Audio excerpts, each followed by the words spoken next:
Dalam menghafalkan Quran, kitab Allah Azza wa Jalla, kita perlu menambahkan sedikit waktu dan keseriusan. Ini merupakan salah satu kaidah penting dalam menghafalkan kitab Allah Azza wa Jalla.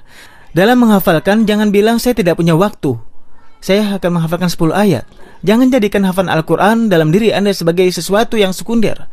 Al-Quran itu mulia, jangan berikan hanya dari kelebihan waktu.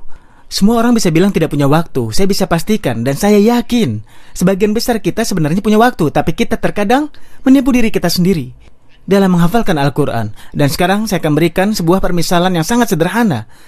Anda tidak punya banyak waktu, Anda sibuk, harus masuk kantor, punya banyak anak, cucu, dan Anda sakit. Misalnya Anda sakit gula atau jantung. Anda ke dokter dan dia bilang Anda harus mengkhususkan waktu untuk jalan kaki. Minimal sehari 1 jam Anda harus jalan kaki. Dan karena kesehatan adalah prioritas, Anda pasti akan mementingkannya. Meskipun Anda tidak punya waktu, Anda akan berusaha untuk meluangkan waktu demi kesembuhan penyakit Anda. Demikian juga dengan Al-Quran yang kita cintai. Anda ingin menghafalkannya. Anda juga tahu bahwa Allah Rabbul Alamin akan memberikannya pada Anda. Karena itu, luangkanlah waktu untuk menghafalkan kitab Allah Azza wa Jalla. Ada yang bernama Abu Sholih yang sudah cukup tua. Suatu hari dia ingin menghafalkan Al-Quran, tapi dia tidak punya waktu. Kemudian dia merasakan bahwa dia harus menghafalkan kitab Allah. Dia merasa bahwa hal itu sangatlah penting. Tahukah Anda bagaimana dia meluangkannya? Selepas jam kantor, dia tidak menyetir sendiri. Dia bilang dia mempunyai seorang supir, dia duduk di belakang.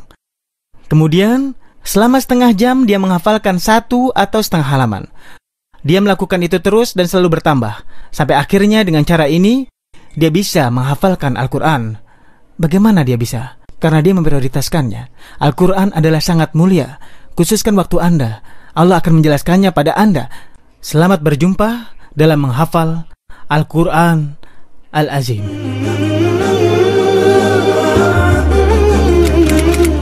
Sekarang saya akan menjumpai seorang remaja di Mesir.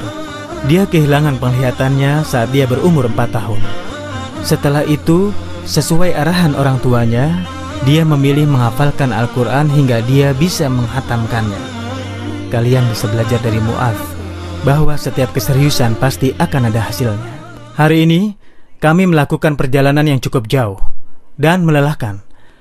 Tapi kami mendatangi sebuah tempat yang memang pantas untuk mendapatkan kunjungan. Barakallah. Kami berada di sebuah tempat di Syarqiyah, Jazirah Sa'adah.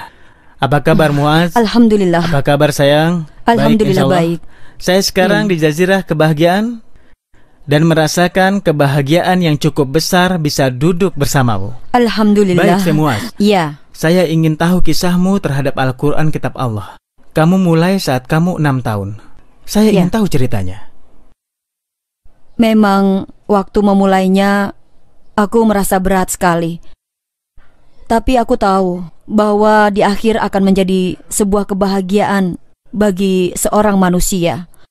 Dan juga di akhirat, insya Allah itu akan menjadi syafaat untukku. Untungnya ayah dan ibuku selalu sabar. Aku pun berusaha bisa melakukannya dan menanggung semua kesulitan. Aku tidak pernah meremehkan walaupun aku sedang sakit. Dia ke sekolah setelah subuh dan pulang sekolah langsung belajar Al-Quran. Kami selalu mengulang-ulang sebagian materi pelajaran yang pokok. Awalnya kami setiap hari 2 juz, misalnya di pagi hari atau di sore hari. Tapi dia bilang, "Ibu, aku akan kelelahan." Ya, aku bilang, "Kalau begitu kita mulai dengan Al-Quran saja dulu. Insya Allah lelahmu hilang." Kami terkesan dengan Maulana Syekh Jamal Said Dib. Beliau tinggal di kota Zakasik.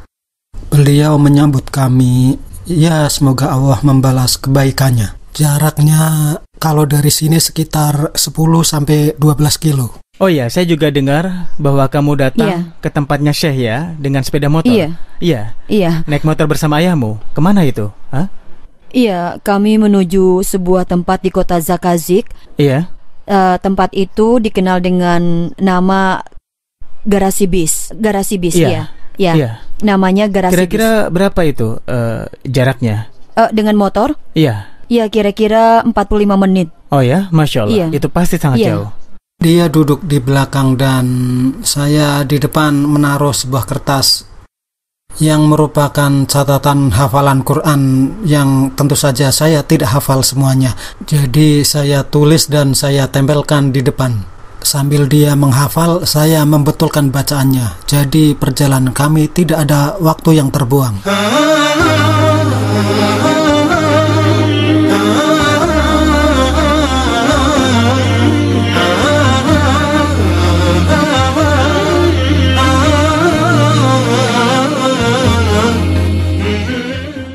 Syekh meminta kami untuk mengulang hafalan. Apabila Mu'ad salah dalam tajwid atau harokat, beliau meminta Mu'ad datang lagi. Benarkah Syekh Mu'adz bahwa kamu harus datang ke Syekh pada bagian yang harus dimurajaah, 1 juz misalnya? Oh, iya.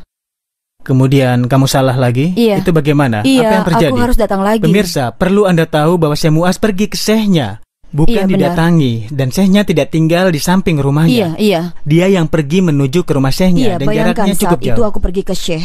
Begitu? Di separuh Al-Quran yang pertama, coba tebak berapa lama aku lakukan? Berapa lama? 3 hari. 3 hari seminggu? Iya, 3 hari saja seminggu. Oh ya. Aku mencari waktu senggang beliau. Bahkan awalnya hanya 2 hari saja. 2 hari. Iya, 2 hari saja.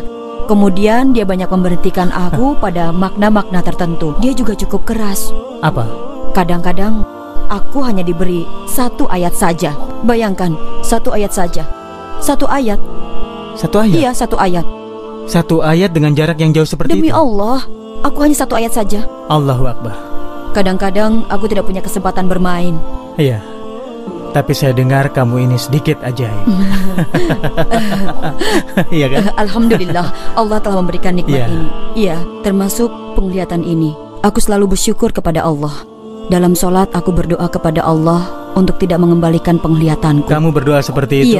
Iya. Kenapa? Aku berharap semoga nanti pada hari kiamat menjadi hujah di hadapan Allah, agar Allah ringankan sebagian dari siksanya. Aku berdiri di hadapannya dalam keadaan takut. Aku akan memintanya. Dia bertanya, apa yang engkau lakukan terhadap Al-Quran? Aku berharap dia memasukkan aku dalam rahmatnya. Dia akan memasukkan dalam rahmatnya siapapun yang dia kehendaki. Dia telah memberikan karunia Al-Quran ini kepadaku. Aku bersyukur. Kalau ingin pergi ke suatu tempat, aku bisa pergi sendiri.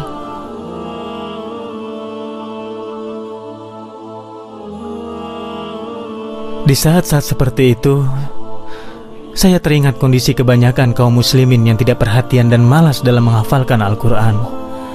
Ya Allah, alasan apa yang akan mereka berikan di hadapanmu, ya Allah?